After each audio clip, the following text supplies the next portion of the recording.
DSLR camera যদি আমরা ব্যবহার করে থাকি তাহলে অবশ্যই একটা লেন্স ব্যবহার করতে হবে সাথে। এটার মধ্যে ২ টা সুইচ দেয়া থাকে। একটা হচ্ছে স্টেবিলাইজার, একটা হচ্ছে অটো ফোকাস। অটো ফোকাস হচ্ছে যে জায়গায় কন্ট্রাস্ট বেশি পাবে সেই জায়গায় সে ফোকাস করে নিবে। আসসালামু আলাইকুম ওয়া রাহমাতুল্লাহ। সবাই কেমন আছেন? আলহামদুলিল্লাহ সবাই অনেক ভালো আছেন। তো আজকে যে টপিকটা নিয়ে কথা বলব সেটা হচ্ছে ডিএসএলআর ক্যামেরা। ডিএসএলআর ক্যামেরা যদি আমরা ব্যবহার করে থাকি তাহলে অবশ্যই একটা লেন্স ব্যবহার করতে হবে সাথে। তো সেক্ষেত্রে আমরা কথা বলব, এটা হচ্ছে 5D Mark III প্লাস হচ্ছে ২৪-১০৫ একটা লেন্স। এটা হচ্ছে ফুল ফ্রেম বডি। তো সেক্ষেত্রে আমরা বলব এই লেন্সের মধ্যে ২ টো অপশন থাকে। একটা হচ্ছে জুম, আরেকটা হচ্ছে ফোকাস। এই ২ টো অপশন আমরা যদি অ্যাডজাস্ট করতে হয় তাহলে ফুল জুম করার পরে ফোকাসের যে অপশনটা আছে ওটা আমরা অবশ্যই খেয়াল রাখতে হবে। এবং কি এটার মধ্যে ২ টা সুইচ দেয়া থাকে। একটা হচ্ছে স্টেবিলাইজার, একটা হচ্ছে অটো ফোকাস। তো আমরা স্টেবিলাইজার যেটা সেটা হচ্ছে আমরা সাধারণত প্রত্যেকটা মানুষই যখন হাত নিয়ে মোবাইল ব্যবহার করি বা কোনো ক্যামেরা রাখি, হালকা একটু শেক করে মানে স্থির থাকে না। তো আমরা এই জিনিসটা আসলে আ নরমালি ভাবে বুঝতে পারি না। তো যখন আমরা ছবি তুলি তখন এই জিনিসটা ধরা পড়ে। তো এই স্টেবিলাইজার যে লেন্সগুলাতে আছে অবশ্যই আপনারা স্টেবিলাইজারের যে সুইচ আছে এটা সামনের দিকে দিয়ে রাখবেন, অন করে রাখবেন।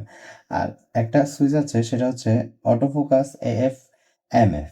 এএফ হচ্ছে অটো ফোকাস, এমএম হচ্ছে ম্যানুয়াল ফোকাস। এই অপশনটা অলওয়েজ অন করে রাখবেন। কেননা অটো ফোকাসে যখন আপনি ছবি তুলবেন, ক্যামেরার বাটনে যখন আপনি হাফ প্রেস করবেন তখন আপনার ছবিটা অটোভাবে সে ফোকাস করে নেবে। অনেক সময় দেখা যায় কি আমরা ম্যানুয়াল ফোকাসে ছবি তুলতে অনেকে অভ্যস্ত বা অনেকে বলে যে ম্যানুয়াল ফোকাসে ছবি ভালো। হ্যাঁ, আমি বলব ভালো। সেক্ষেত্রে আপনার হয় কি একটা নির্দিষ্ট স্থানে সে ফোকাস করে। আর অটো ফোকাস হচ্ছে যে জায়গায় কন্ট্রাস্ট বেশি পাবে সেই জায়গায় সে ফোকাস করে নিবে।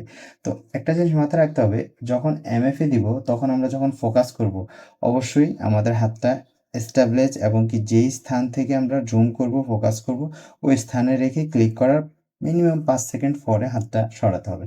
কেননা আপনি যদি হালকা একটু ডিসট্যান্স হয়ে যান তখন আপনার ছবিটা ডিফোকাস হয়ে যাওয়ার সম্ভাবনা থাকে।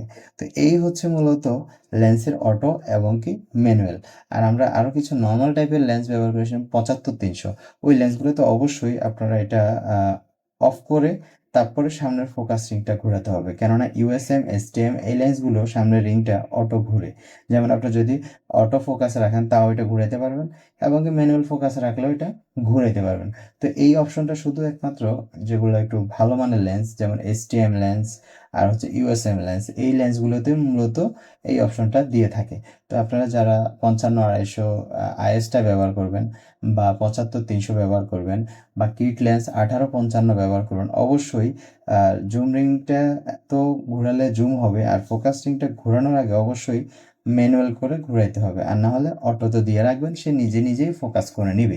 কেননা আমরা যখন ছবি তুলতে যাই অনেক সময় ক্লিয়ার করলেও ক্লিয়ারটা দেখা গেল হয়, ছবি তোলার পরে একটু ডিসট্যান্স হলে ছবিটা ডিফোকাস হয়ে যায়।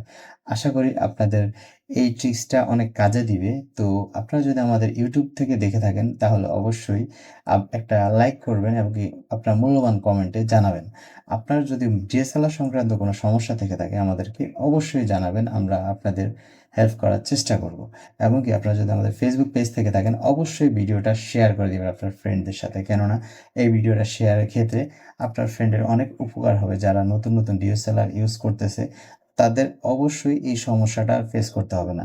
ভালো থাকবেন, সুস্থ থাকবেন। আল্লাহ হাফেজ।